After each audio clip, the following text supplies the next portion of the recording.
Heya, my name is Zeb, and welcome to the Jeff the Killer creepypasta.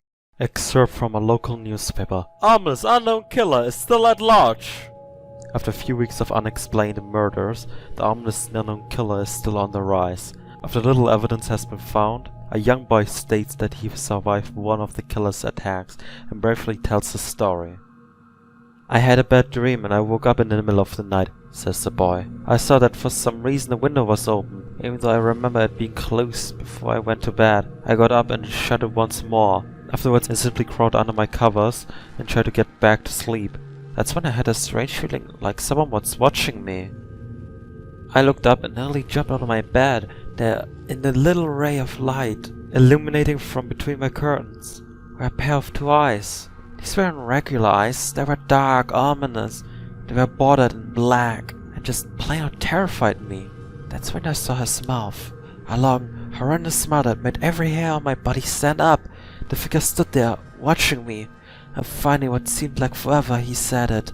A simple phrase, but said in a way only a madman could speak. He said, "Go to sleep." And I thought I screamed. That's what sent him at me. He pulled up a knife, aiming at my heart. He jumped on top of my bed. I fought him back. I kicked, punched, I rolled around, tried to knock him off me. That's when my dad burst in. The man threw the knife and went to my dad's shoulder. The man probably would have finished him off if one of the neighbors hadn't alerted the police. They drove into the parking lot and ran towards the door. The man turned and ran down the hallway. I heard a smashing like glass breaking. As I came out of my room, I saw the window that was pointed towards the back of my house was broken. I looked out to see him vanish into the distance.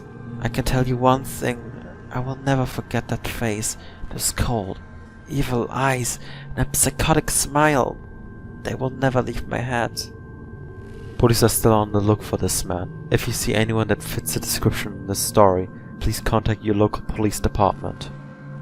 Jeff and his family had just moved into a new neighborhood. His dad had gotten a promotion at work and they thought it would be best to live in one of those fancy neighborhoods. Jeff and his brother Leo couldn't complain though. A new, better house? What was not to love? As they were getting unpacked, one of their neighbors came by.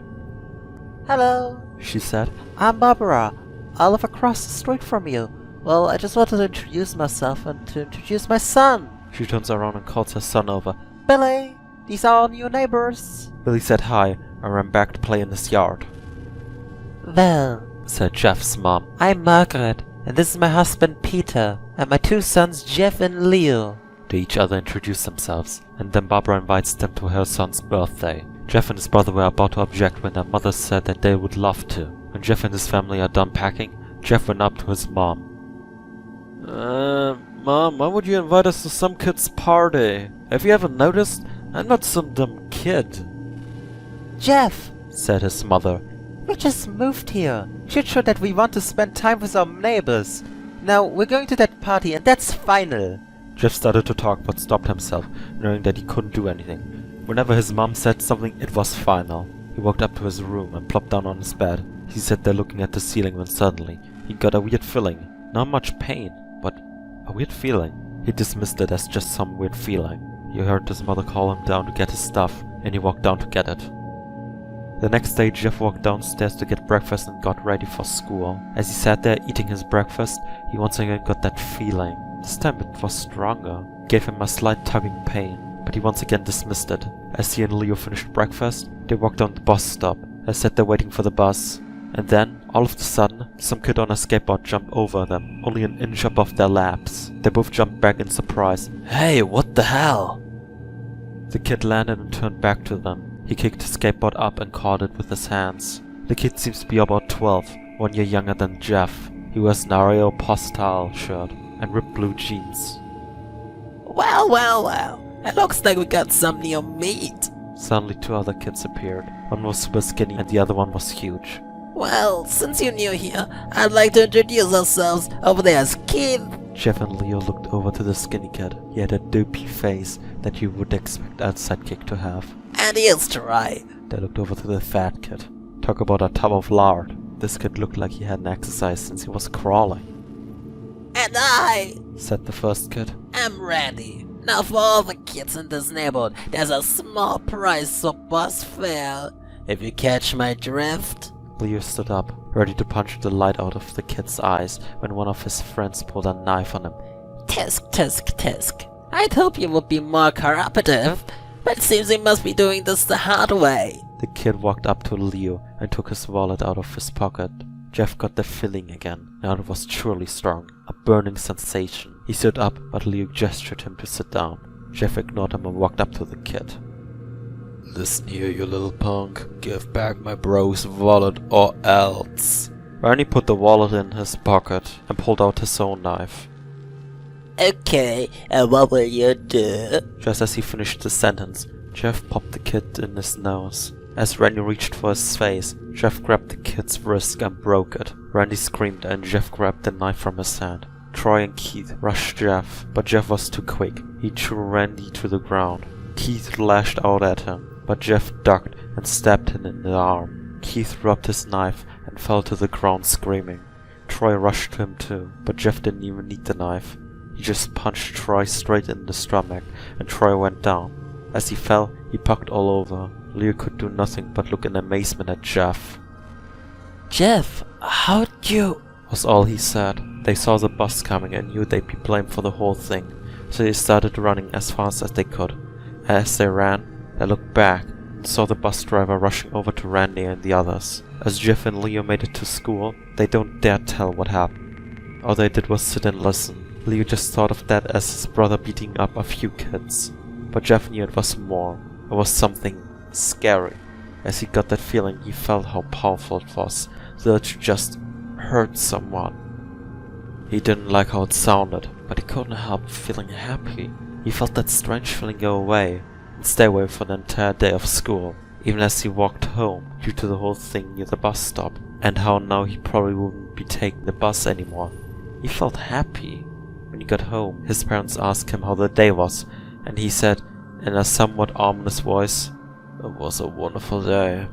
Next morning, he heard a knock at his front door.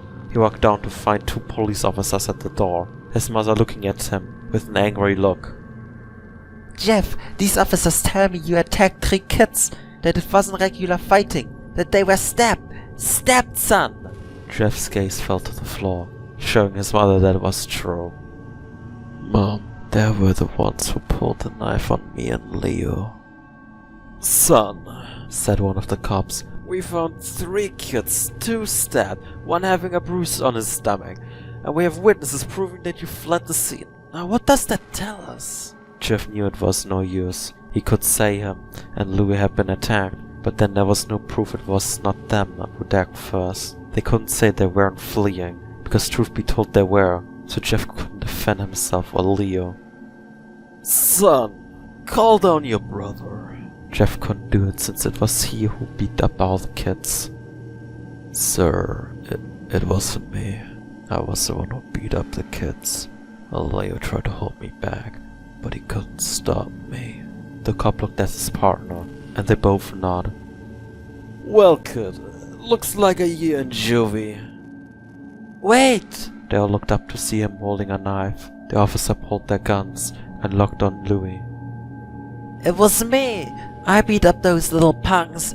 Have the marks to prove it. He lifted up his sleeve to reveal cuts and bruises, as if he was in a struggle. "Son, just put the knife down," said the officer. Leo held up the knife and dropped it to the ground. He put his hands up and walked over to the cops. "No, Leo, it was me. I did it." Jeff had tears running down his face. Poor bro. Trying to take blame for what I did. Well, take me away. The police led Leo out to the patrol car. "Leo, tell them it was me. Tell them I was the one who beat up those kids." Jeff's mother put her hands on his shoulders. Jeff, please. You don't have to lie. We know it's Leo. You can stop. Jeff watched helplessly as the cop's car sped off with Leo inside. A few minutes later, Jeff pulled into the driveway, seeing Jeff's face and knowing something was wrong. Son, what is it?" Jeff couldn't answer. His vocal cords were strained from crying. Instead, Jeff's mother walked his father inside to break the bad news to him as Jeff wept in the driveway. After an hour or so, Jeff walked back into the house. Seeing his parents were both shocked, sad, and disappointed. He couldn't see how they thought of Leo when it was his fault. He just went to sleep, trying to get the whole thing out of his mind. 2 days went by, with no words from Leo at GTC. No friends to hang out with. Nothing but sadness and guilt. That is until Sunday, when Jeff is woken up by his mother with a happy, sunshiny face. Jeff, it's the day. She said as she opened up the curtains and let light flood into his room. Well, what's today? Asked Jeff as he stirs awake. Why, it's Billy's party. He was now fully awake.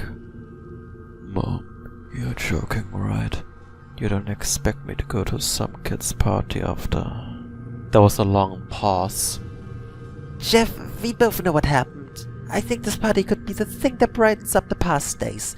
Now, get dressed. Jeff's mother walked out of the room and downstairs to get ready herself. He fought himself to get up.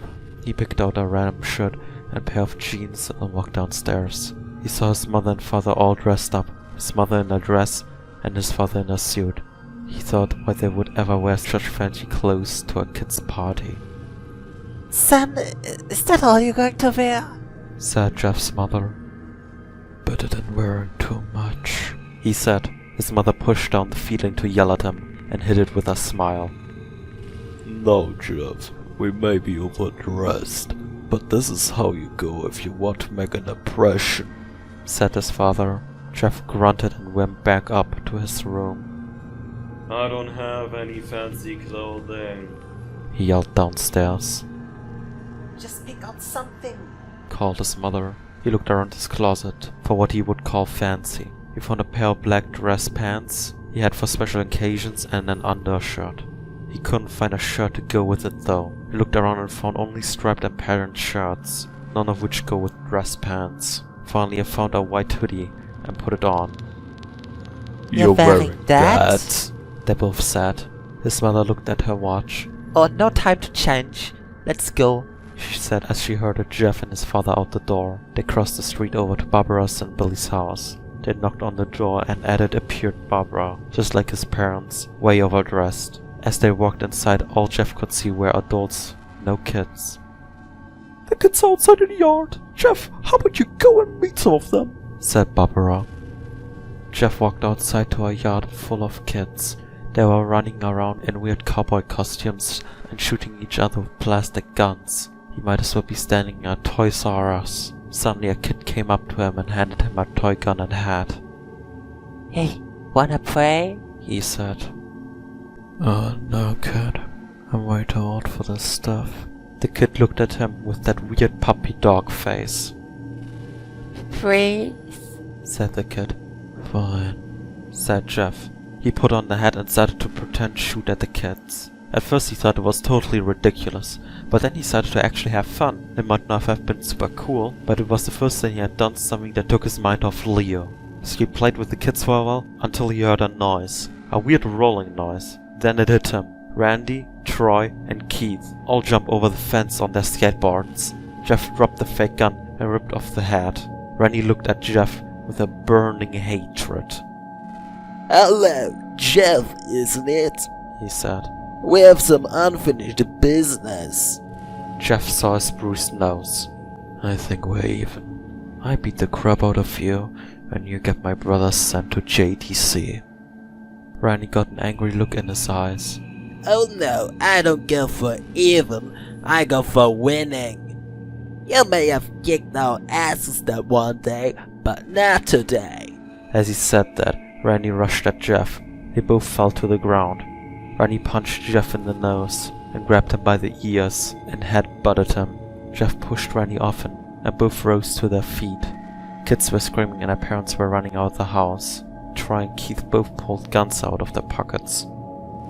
No one interrupts or guts will fly. They said. Randy pulled a knife on Jeff and stabbed it into his shoulders. Jeff screamed and fell to his knees. Randy started kicking him in the face.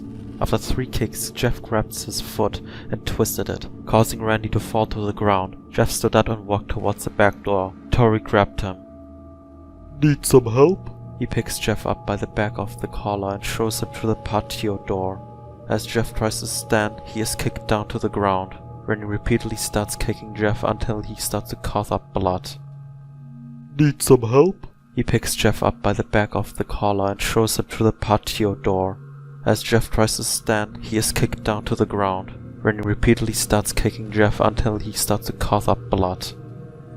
Come on, Jeff. Fight me. He picks Jeff up and throws him into the kitchen. Randy sees a bottle of vodka on the counter and smashes a glass over Jeff's head. Fight. He throws Jeff back into the living room. Come on, Jeff. Look at me. Jeff glared up, his face riddled with blood. I was the one who got your brother sent to GTC, and now you're just gonna sit here and let him rot in there for a whole year? You should be ashamed. Jeff starts to get up. Oh, finally. You stand and fight. Jeff is now to his feet, blood and vodka on his face. Once again he gets that strange feeling, the one in which he hasn't felt for a while. Finally! He's getting up! As he runs at Jeff, that's when it happens. Something inside Jeff snaps. His psyche is destroyed. All rational thinking is gone. All he can do is kill. He grabs Randy and pile drives him to the ground. He gets on top of him and punches him straight to the heart. The punch causes Randy's heart to stop. As Randy gasps for breath, Jeff hammers down on him. Punch over punch, blood gushes from Randy's body until he takes one final breath and dies. Everyone is looking at Jeff now. The parents, the crying kids, even Troy and Keith, although they easily break from their gaze and point their guns at Jeff. Jeff sees the guns trained on him and runs for the stairs. As he runs, Troy and Keith let out fire on him, each shot missing. Jeff runs up the stairs. He hears Troy and Keith follow up behind. As they let out their final rounds of bullets, Jeff ducks into the bathroom. He grabs the towel rack and rips it out of the wall.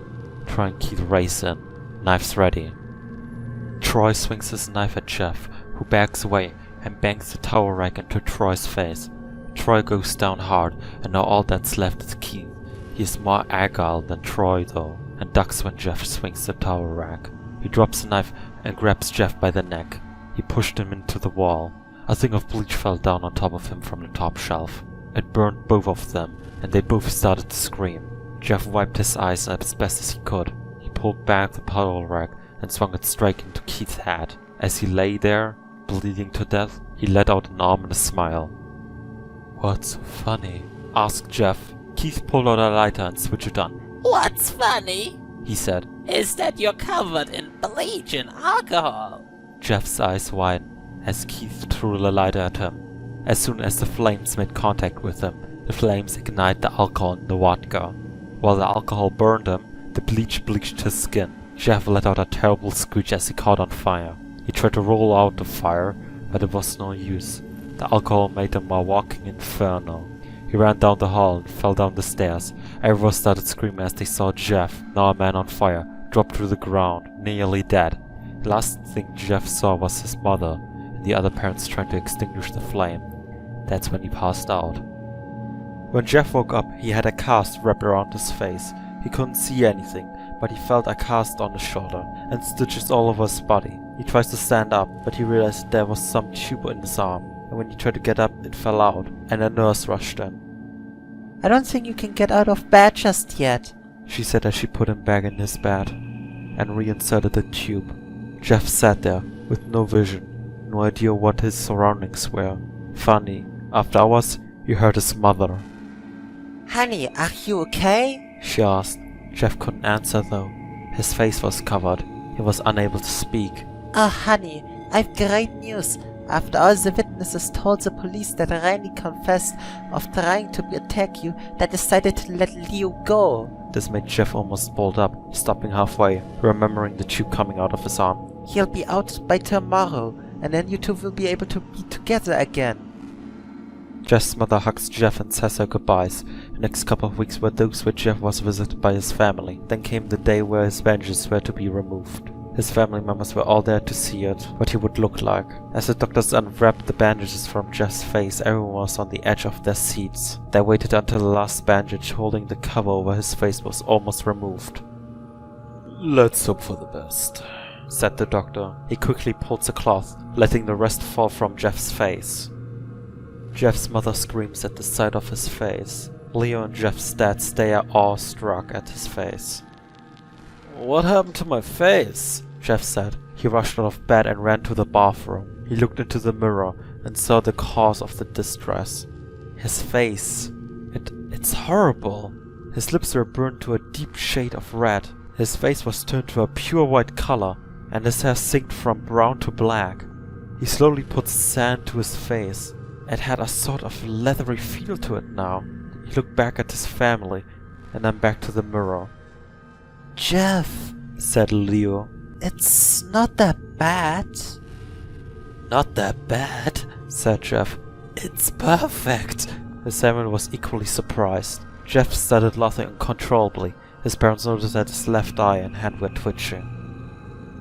Jeff, are you okay? Okay, I've never felt more happy. Look at me. This face goes perfectly with me. He couldn't stop laughing. He stroked his face, feeling it, looking at it in the mirror. What caused this? Well, you may recall that when Jeff was fighting Randy, something in his mind, his sanity, snapped. Now he was left as a crazy killing machine. That is, his parents didn't know, Doctor, said Jeff's mom.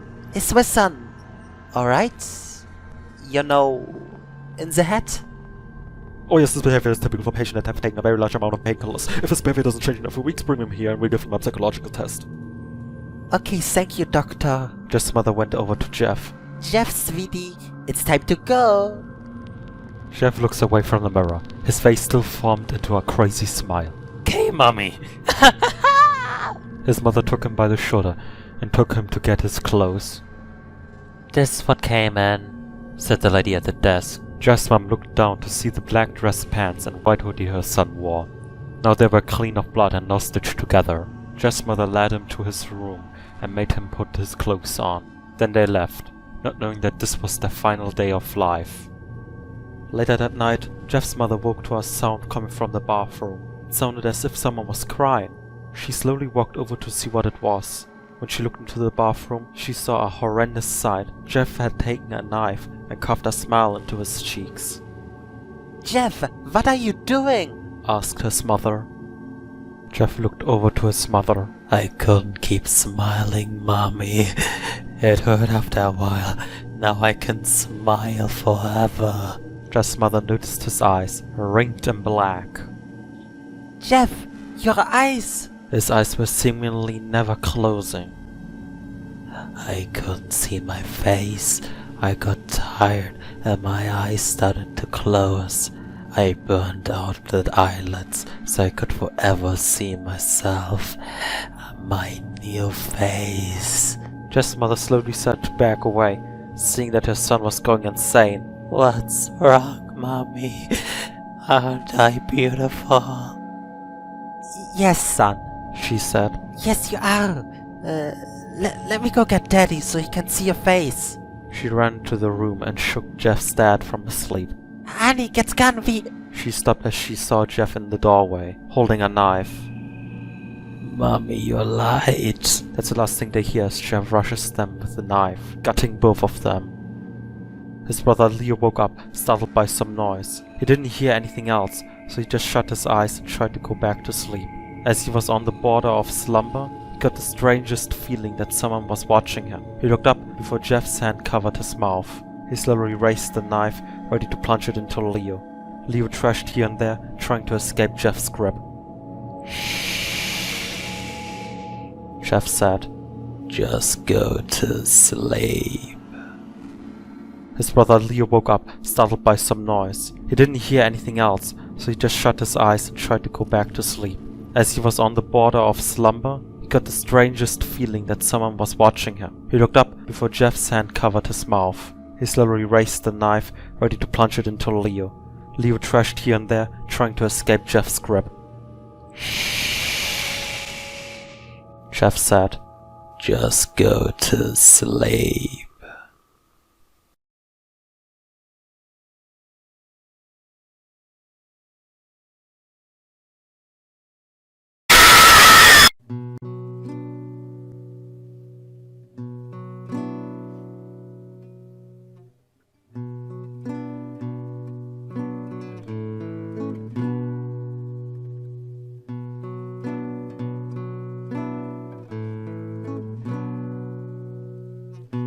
Sweet dreams are made of screams. Those lost their minds won't disagree. You'll travel the world on a 17th. Everybody's looking for someone. Oh,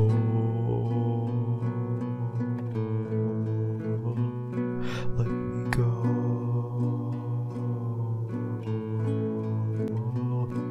Let me go.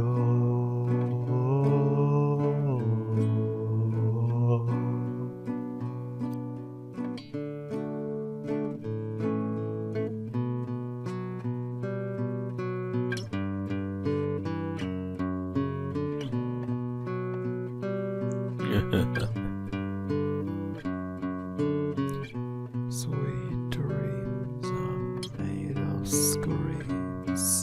The corrupted ones just won't let you sleep. They'll crawl on your walls and spread their disease. Every one of them's looking for someone, and they found you, and they found you, and they found, and they found you.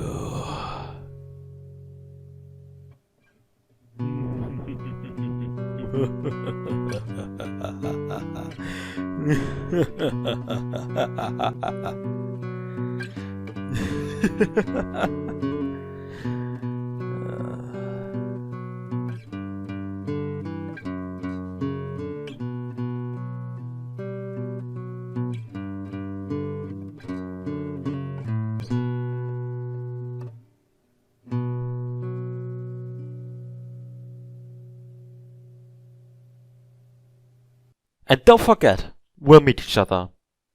I'll see you tomorrow.